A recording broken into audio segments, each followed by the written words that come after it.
Ẓāhirī madhhab or al-Ẓāhirīyyah, a school of thought in Islamic jurisprudence founded by Dawud al-Zahiri in the 9th century CE, characterized by reliance on the manifest meaning of expressions in the Qur'an and Hadith as well as rejection of analogical deduction. After a limited success and decline in the Middle East, the Ẓāhirī school flourished in Spain, particularly under the leadership of Ibn Hazm. Although the Ẓāhirī school is commonly characterized as extinct, it still retains a measure of influence and is recognized by contemporary Islamic scholars. In particular, members of the Ahl-i Hadith movement identify themselves with the Ẓāhirī school of thought. History, emergence. While those outside the school of thought often point to Dawud al-Zahiri as the founder of the school, followers of the school themselves tend to look to earlier figures such as Sufyan al-Thawri and Ishaq ibn Rawayh as the forerunners of Ẓāhirī principles.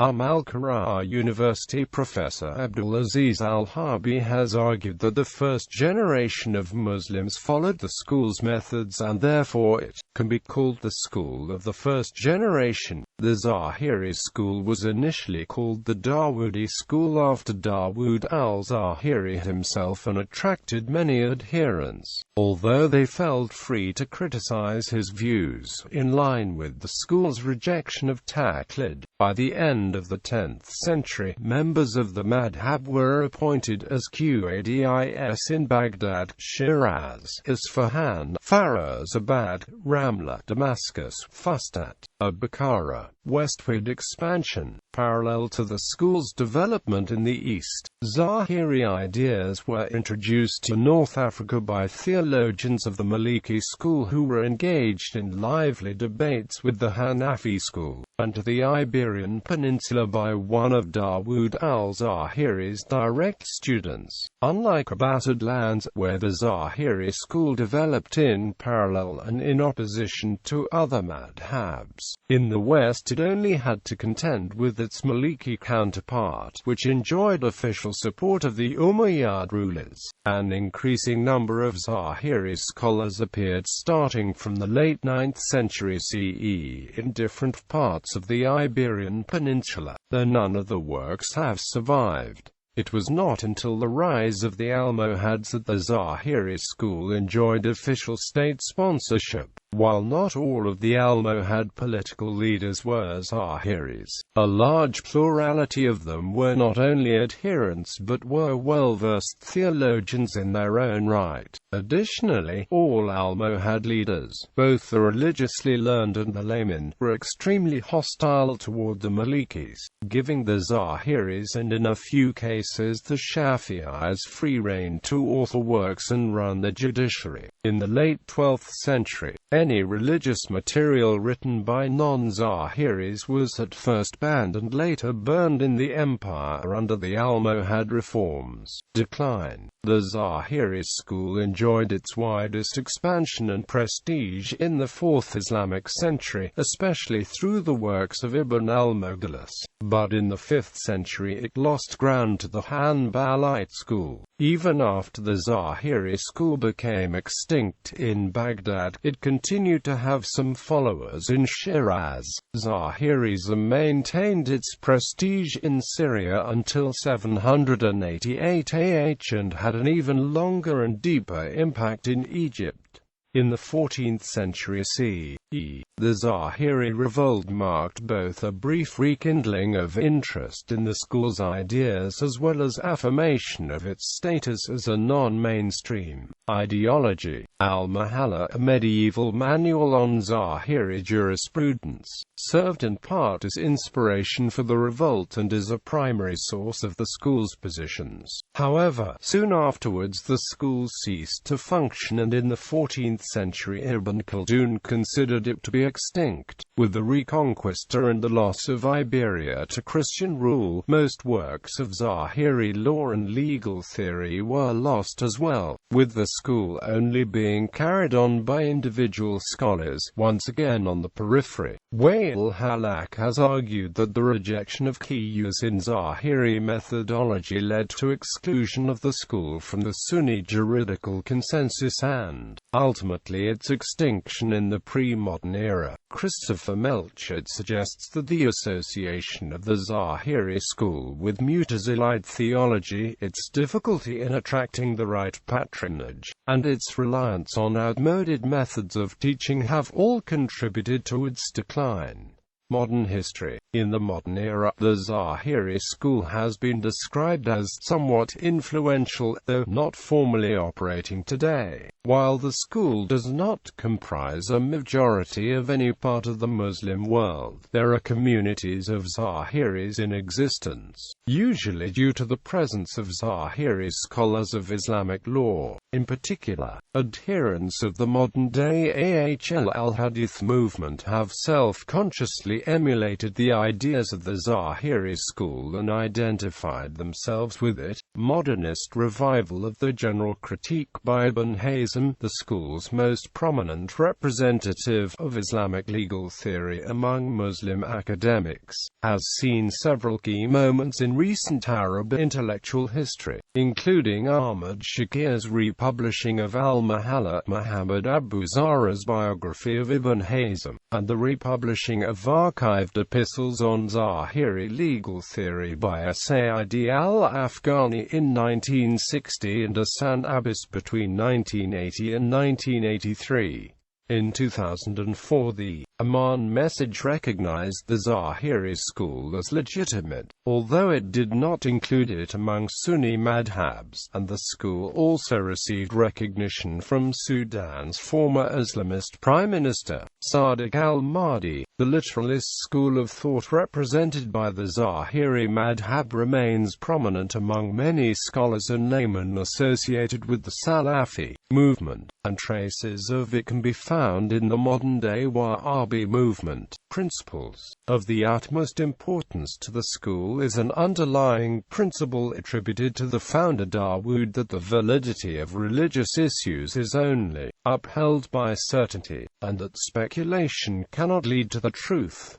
Most Ẓāhirite principles return to this overarching maxim. Japanese Islamic scholar Kojiro Nakamura defines the Ẓāhirī schools as resting on two presumptions. The first is that if it were possible to draw more general conclusions from the strict reading of the sources of Islamic law, then God certainly would have expressed these conclusions already, thus, all that is necessary lies in the text. The second is that for man to seek the motive behind the commandments of God is not only a fruitless endeavor but a presumptuous one. Thus, in the Ẓāhirī view, Islam as an entire religious system is tied to the literal letter of the law, no more and no less. The Ẓāhirī school of thought generally recognizes three sources of Islamic law within the principles of Islamic jurisprudence. The first is the Qur'an, considered by Muslims to be the verbatim word of God. The second consists of the prophetic as given in historically verifiable reports, which consist of the sayings and actions of the Islamic prophet Muhammad. The third is absolute consensus of the Muslim community. Certain followers of the Ẓāhirī school include religious inference as a fourth source of Islamic law. The school differs from the more prolific schools of Islamic thought in that it restricts valid consensus in jurisprudence to the consensus of the first generation of Muslims who lived alongside Muhammad only, while Abu Hanifa and Ahmad ibn Hanbal agreed with them in this. The followers of the Hanafi and Hanbali schools generally do not, nor do the other two Sunni schools. Additionally, the Ẓāhirī school does not accept analogical reasoning as a source of Islamic law, nor do they accept the practice of juristic discretion, pointing to a verse in the Qur'an which declares that nothing has been neglected in the Muslim scriptures. While al-Shafi'i and followers of his school agree with the Ẓāhirīs in rejecting the latter, all other Sunni schools accept the former, though at varying levels. Distinct rulings. Some followers of the Ẓāhirite school differ with the majority in that they consider the Virgin Mary to have been a female wholesale profit, riba, or interest on hand-to-hand exchanges of gold, silver, dates, salt, wheat and barley are prohibited per the Prophet Muhammad's injunction, but analogical reasoning is not used to extend that injunction to other agricultural produce, as is the case with other schools. The Ẓāhirītes are joined in this by early scholars predating the legal schools such as Tawus ibn Kaysan and Qatada. However, some Ẓāhirī scholars allow inference to deduce legal positions and now accept ijma on most issues. Admission in an Islamic court of law is seen as indivisible by Ẓāhirītes, meaning that a party cannot accept some aspects of the opposing party's testimony and not other parts. The Ẓāhirītes are opposed by the Hanafi and Maliki schools, though a majority of Hanbalites share the Ẓāhirīte position. Some Ẓāhirī scholars initially accepted religious inference instead of grading as proposed by Shafi'i scholars and others. Reception. Like its founder Dawud, the Ẓāhirī school has been controversial since its inception, due to the so-called rejection of intellectual principles considered staples of other strains within Sunni Islam. Adherents to the school have been described as displaying non-conformist attitudes. Views on Ẓāhirīsm within Sunni Islam. The Ẓāhirī school has often been criticized by other schools within Sunni Islam. While this is true of all schools, relations between the Hanafis, Shafi'is and Malikis have warmed to each other over the centuries. This has not always been the case with the Ẓāhirīs. Not surprisingly, given the conflict over Al-Andalus, Maliki scholars have often expressed negative feelings regarding the Ẓāhirī school. Abu Bakr ibn al-Arabi, whose father was a Ẓāhirī, nevertheless considered Ẓāhirī law to be absurd. Ibn Abd al-Barr, himself a former Ẓāhirī, excluded Dawud al-Zahiri along with Ahmad ibn Hanbal from his book on Sunni Islam's greatest jurists, though Ignat Goldzifer has suggested that Ibn Abd al-Barr remained Ẓāhirī privately and outwardly manifested Maliki ideas due to prevailing pressures at the time. At least with al-Baluti, one example of a Ẓāhirī jurist applying Maliki law due to official enforcement is known. Ẓāhirīs such as Ibn Hazm were challenged and attacked by Maliki jurists after their deaths. Followers of the Shafi'ite school within Sunni Islam have historically been involved in intellectual conflict with Ẓāhirītes. Al-Juwayni and al-Nawawi considered the Ẓāhirīte school entirely invalid. Al-Dahabi and Ibn al-Salah merely disagreed with Ẓāhirīte teachings, but still defended their legitimacy from criticism such that of Juwayni and Ibn al-Arabi, pointing out that the Ẓāhirītes arrived at the conclusions via scholarly discourse just as the other legal schools had. Hanbali scholar Ibn al-Qayyim, while himself a critic of the Ẓāhirī outlook, defended the school's legitimacy in Islam, stating rhetorically that their only sin was following the book of the lauded example of the Prophet. Ẓāhirīsm and Sufism. The relationship between Ẓāhirīsm and Sufism has been complicated. Throughout the school's history, its adherents have always included both harsh critics of Sufism as well as Sufis themselves. Many practitioners of Sufism, which often emphasizes detachment from the material world, have been attracted to Ẓāhirīsm's combination of strict ritualism and lack of emphasis on dogmatics. Notable Ẓāhirīs. Discerning who exactly is an adherent to the Ẓāhirī school of thought can be difficult. Harbi has claimed that most Muslim scholars who practiced independent reasoning and based their judgment only on the Quran and Sunnah, or Muslim prophetic tradition, were Ẓāhirīs. Followers of other schools of thought may have adopted certain viewpoints of the Ẓāhirīs, holding Ẓāhirīte leanings, without actually adopting representing the Ẓāhirī school. Often, these individuals were erroneously referred to as Ẓāhirīs despite contrary evidence. Additionally, historians would often refer to any individual who praised the Ẓāhirīs as being from them. Sufi mystic Ibn Arabi has most often been referred to as a Ẓāhirī because of a commentary on one of Ibn Hazm's works, despite having stated twice that he isn't a follower of the Ẓāhirī school or any other school of thought. Similarly, Muhammad ibn Jarir al-Tabari would include Ẓāhirī opinions when comparing differing views of Sunni Muslims, yet he founded a distinct school of his own.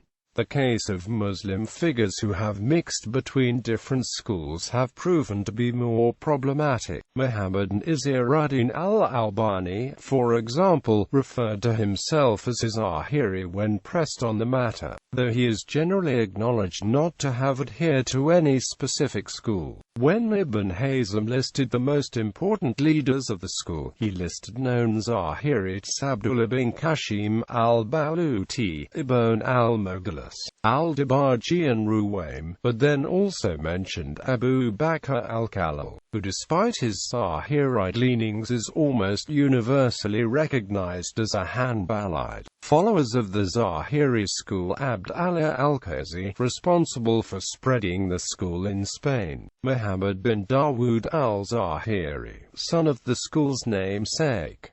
Ibn Abi Azm, early scholar of Hadith. Ruwaym, spiritual pioneer from the second generation of Sufism. Naftway, student of the school's namesake and teacher of his son, Ibn al-Mughlis, credited with popularizing the school across the Muslim world. Al-Masudi, early Muslim historian and geographer. Mundir bin Said al-Baluti, early judge in Spain for the Caliphate of Córdoba. Al-Kasib, Muslim warrior scholar. Ibn Kafif, early mystic from the third generation of Sufism. Ibn Hazm, Andalusian polymath, author of numerous works. Al-Humaydi, hadith scholar, historian and biographer in Spain and then Iraq. Ibn al-Qaisrani, responsible for canonizing the 6 hadith books of Sunni Islam. Ibn Tumart, founder of the Almohad Empire. Abd al-Mumin, first Almohad Caliph. Abu Yaqub Yusuf, second Almohad Caliph, memorized Sahih al-Bukhari and Sahih Muslim. Ibn Mada, Andalusian judge and linguist, and an early champion of language education reform. Abu Yusuf Yaqub al-Mansur, third Almohad Caliph, authored his own collection of hadith. Muhammad al-Nazir, fourth Almohad Caliph. Idris al-Mamun, renegade who issued a challenge for the Almohad throne. Ibn Dihya al-Kalbi, hadith scholar from Spain and then Egypt. Abu al-Abbas al-Nabati, Andalusian botanist, pharmacist and theologian. Abu Bakr ibn Sa'id al-Naz, Andalusian Tunisian scholar of hadith. Fathal-Din ibn Sa'id al-Naz, Andalusian Egyptian biographer of the Prophet Muhammad. Abu Hayyan al-Gharnati, Andalusian linguist and Quranic exeget. Al-Makrzi, Egyptian historian, especially of the Fatimid Caliphate. Contemporary followers of the school: Ahmad al-Ghumari, Moroccan jurist and former leader of the Siddiqiyya Sufi order. Muhammad Taqiyuddin al-Hilali, translated the Quran, a former prayer leader at Islam's 2 holiest mosques and professor at multiple universities. Abdullah al-Ghumari, jurist and theologian of the Ghumari family. Badi Uddin Shah al-Rashidi, Pakistani bibliophile and theologian. Said al-Afghani, a former Arabic language professor at Damascus University, correspondent member of the Academy of the Arabic Language in Cairo and proponent of language education reform. Abd al-Aziz al-Ghumari, scholar of the Ghumari family with influential works in hadith. Abu Turab al-Zahiri, al-Ẓāhirī, Indian-born Saudi Arabian linguist, jurist, theologian and journalist. Ehsan Abbas, Palestinian scholar of Arabic and Islamic studies, widely considered to be at the forefront of both fields during the 20th century. Zubair Ali Zai, Pakistani Hadith scholar and former merchant marine. Abu Abdul Rahman ibn Aqil al-Zahiri, Saudi Arabian polymath and correspondent, member of the Academy of the Arabic Language in Cairo. Muhammad Abu Qabsa, Moroccan polymath, authored the library catalogue for the Bibliothèque Générale Archives. Abdulaziz al-Harbi, professor of Quranic exegesis at Al-Qahira University. Hassan al-Qahtani, Moroccan preacher, convicted and then pardoned of involvement with the 2003 Casablanca bombings.